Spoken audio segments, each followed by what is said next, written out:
আমরা জানিয়ে রাখি কিছুক্ষণ আগেই কিন্তু প্রবেশ করেছেন বিএনপির 4 সদস্যের একটি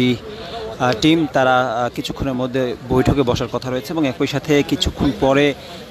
জাতীয় নাগরিক পার্টি এনসিপির নেতৃবৃন্দ এবং তারপরে জামাতের নেতৃবৃন্দের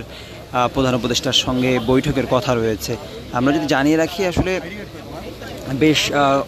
দু একদিন ধরে অন্তর্বর্তীকালীন সরকারের প্রধান উপদেষ্টার যে পদত্যাগের যে একটি বিষয় আসলে ঘুরপাক খাচ্ছে সামাজিক যোগাযোগ মাধ্যম এবং একই সাথে বিভিন্ন নেতাকর্মীদের বিভিন্ন দলের নেতাকর্মীদের মধ্যে আসলে যে গুঞ্জন উঠেছে এক প্রকার সেই যেই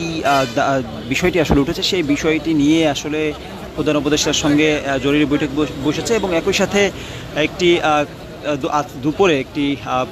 মন্ত্রিপরিষদ সভার একটি অপরিকল্পিত একটি বৈঠক হয় এবং সেখানে বেশ কয়েকটি সিদ্ধান্ত নেওয়া হয় এবং সেই সিদ্ধান্ত আসলে বলা হচ্ছে আসলে সেই সিদ্ধান্তগুলোকেই এই বড় বড় রাজনৈতিক দলদের সাথে আলোচনা করে বসা হবে এবং সেই বিষয়গুলো নিয়ে আলোচনা করা হবে। দেশের রাজনৈতিক যে পরিস্থিতি সেই পরিস্থিতি নিয়েও আসলে এক ধরনের যেই কয়েকদিন ধরে সামাজিক যোগাযোগ মাধ্যম থেকে শুরু করে সব মহলে আসলে যে আলোচনা বা রেশ উঠেছে সেই দিক থেকে বিবেচনা করেই আগামীকালকেও জরুরি যেই সব ধরনের রাজনৈতিক নেতাকর্মী দলগুলোকে নিয়ে আসলে যে একটি বৈঠক রয়েছে এবং একই সাথে কিছুক্ষণ আগে কিন্তু আসলে প্রবেশ করেছে বিএনপির চার সদস্যের একটি টিম। সেখানে বিএনপির স্থায়ী কমিটির সদস্য ডক্টর খন্দকার মোশাররফ হোসেনের নেতৃত্বে সেখানে রয়েছেন আরও 3 জন,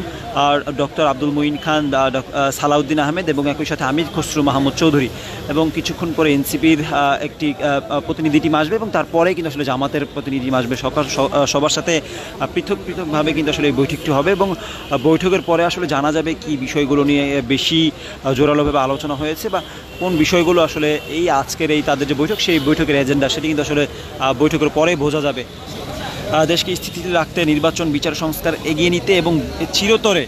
এই দেশে স্বৈরাচারের আগমন প্রতিহত করতে বৃহত্তর ঐক্য প্রয়োজন বলে মনে করেছে উপদেষ্টা পরিষদ এবং একই সাথে এই বিষয়ে আসলে পরবর্তীতে কোনো স্বৈরাচার বা কোনো দল যাতে আসলে ক্ষমতার পরে যাতে স্বৈরাচার না হয়ে ওঠে এই বিষয়গুলো নিয়ে আসলে সবগুলো দলের সাথে বৈঠক করবে অন্তর্বর্তীকালীন সরকারের প্রধান।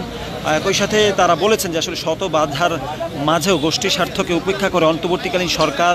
তার উপর দায়িত্ব পালন করে যাচ্ছে। যদি পরাজিত শক্তির ইন্ধনে এবং বিদেশি ষড়যন্ত্রের অংশ হিসেবে সরকারের উপর আরোপিত দায়িত্ব পালনকে অসম্ভব করে তোলা হয় তবে সরকার সব কারণ জনসম্মুখে উত্থাপন করে পরবর্তী সিদ্ধান্ত গ্রহণ করতে বাধ্য থাকবে এমনটি কিন্তু আসলে বলেছে এবং একই সাথে সরকার বলেছে যে আসলে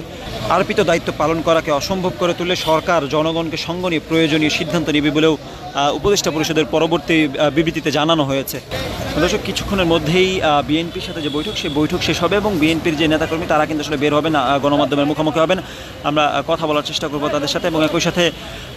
কিছুক্ষণ পরে জাতীয় নাগরিক পার্টি এনসিপি এবং পরবর্তীতে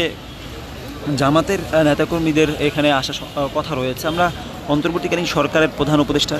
প্রধান উপদেষ্টার সঙ্গে যে এই বিএনপি জামাত এবং এনসিপির যে বৈঠক সেই বিষয়গুলি নিয়ে আসলে আপনাদের কোনো মতামত থাকলে সেটাও কিন্তু আসলে কমেন্ট বক্সে জানাতে পারেন।